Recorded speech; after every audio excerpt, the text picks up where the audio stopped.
Mercredi 12 novembre, affirmez votre religion.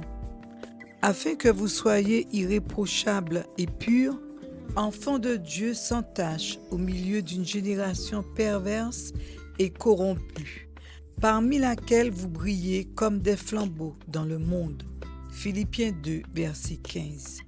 Abraham était honoré par les nations environnantes comme un prince puissant et un chef sage et compétent. Il n'a pas refusé d'exercer son influence sur ses voisins. Sa vie et son caractère, en contraste frappant avec ceux des adorateurs d'idoles, ont exercé une influence déterminante en faveur de la vraie foi.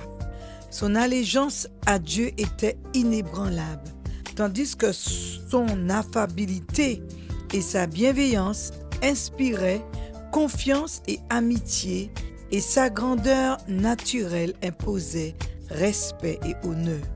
Sa religion n'était pas considérée comme un trésor précieux à jalousement garder et à savourer seul. La vraie religion ne saurait être ainsi pratiquée, car un tel esprit est contraire au principe de l'Évangile. Tant que le Christ demeure dans le cœur, il est impossible de dissimuler la lumière de sa présence, ni que cette lumière s'éteigne. Au contraire, elle rayonne de plus en plus à mesure que les brumes de l'égoïsme et du péché qui enveloppent l'âme se dissipent sous les rayons éclatants du soleil de justice. Le peuple de Dieu est ses représentants sur la terre et il veut qu'il soit une lumière dans les ténèbres morales de ce monde. La piété du chrétien constitue la norme selon laquelle les gens du monde jugent l'Évangile.